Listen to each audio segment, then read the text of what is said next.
It is Monday, October the 14th. As I stood in a tiny bathroom looking at my own reflection in the mirror, I was not alone, for there was a gentleman in the bathroom with me. And as I stood looking at my reflection, I would not look at his reflection. And there was no need. There was no words that I spoke. Only he did the talking. And I was informed not to say anything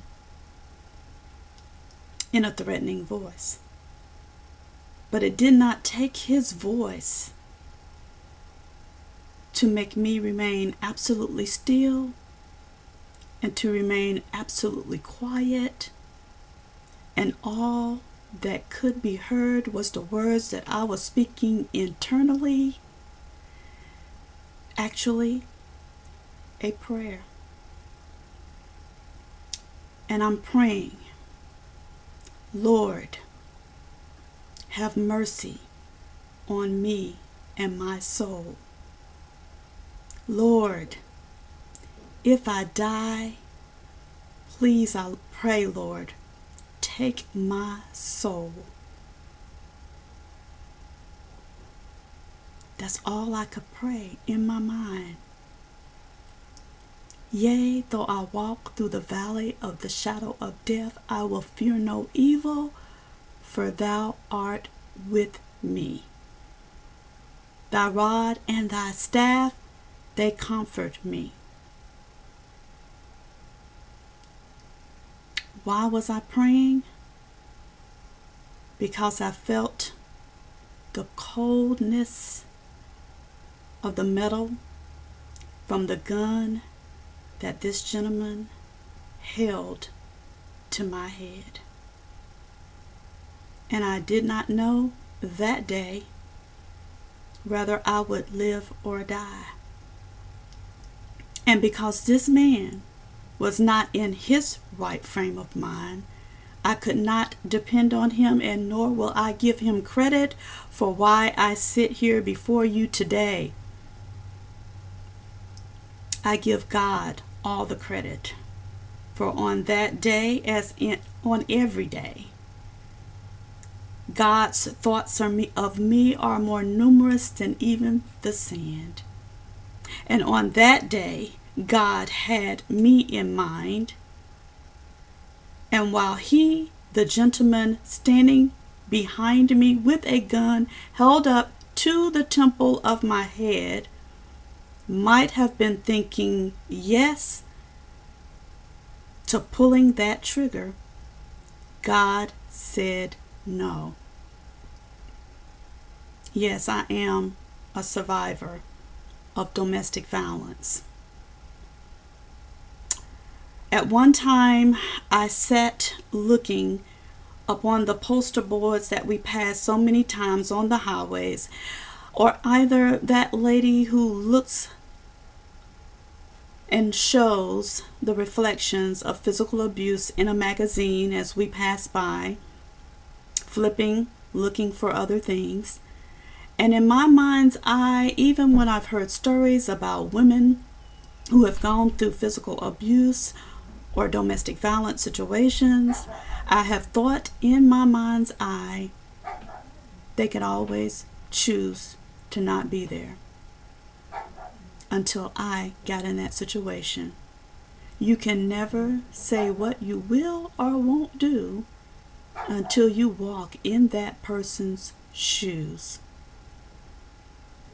And now I have compassion, because while it may be easy to get in those relationships, they are never easy to get out of. And I will want to share with you guys that down in the description box, I will provide a small definition of what physical abuse is. And right now we'll tell you what love is not. Love is not pain. Love does not hurt you. That's my definition. Anything that hurts you or makes you feel less than who you are is a form of abuse.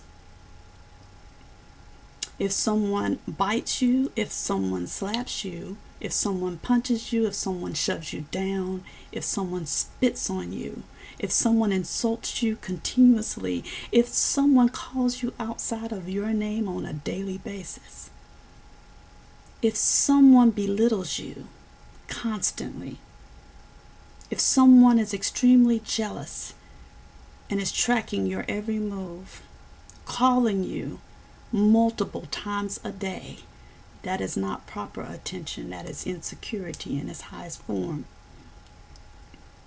If someone is keeping you isolated, not allowing you to be with your friends or talk to your friends, and you have become their sole friend and you are giving them your undivided attention, you are walking on eggshells in their presence, you are not free on the inside, and you know that something is not right. Abuse. I will put down in the description box again what abuse is, and I will provide the 1-800 number for you to call someone to speak to them if you feel like that you are suffering any form of abuse. And I will open myself up to say that if you feel free enough and you want to ask me any questions, even about my own situation, if you want to know anything, feel free. If you want to keep it personal, you can inbox me and I will talk with you. Absolutely. No one deserves to be abused. I do have a poem that I want to share before I close out. I wrote this on December the 6th of 2005. And I experienced that horrible situation in July of 2005. It's called Real Love, Always Near. All along, I had it confused. True love with this man I thought was found. He took me in circles like a merry-go-round, but real love was watching over me. What else could it be? I was walking away from my own destiny, looking at other women, their situations should have me praising God of all creation. It could have been worse. Even though I wouldn't have been the first to endure heartache and pain, experience days filled with rain due to the rage of a man. For me, God had another plan. He kept me from harm at the hands of this man. Could have been 6 feet under. Family left behind to wonder why.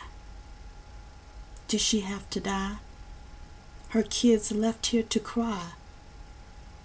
Many women too early have gone home, taken on angel's wing, taken flight. But I'm still here because of God's power and might. I want to also say that those who are in a situation and they do want to actually, get out of that situation, because you have to have a made up mind that that's what you want to do. People will not leave until they're ready to leave. And when you're ready, you have to make a plan, because this is a very tricky, sticky, dangerous situation, especially when you're getting ready to leave the one that's abusing you. You have to be careful, and you can't let your left hand know what your right hand is doing when you get ready to make that move. You need to find some trusted friend, a trusted friend, or even when I provide that number for the domestic violence hotline, you call them and they will guide you through. And my suggestion is to pray and pack and don't look back. And also I want to say God bless those who have made it through a domestic violence situation and have survived. God bless those who are still going through a domestic violence situation. I pray that God brings you safely through. And for those who have gone on and did not make it due to domestic violence, I pray God bless their families who have been left behind and friends. All right, people, that is it for now. Of course, again, the number will be down below for the domestic violence hotline. And I want you to know that I'm here for anyone who has any questions, and I welcome your comments. All right, see you guys in the next video.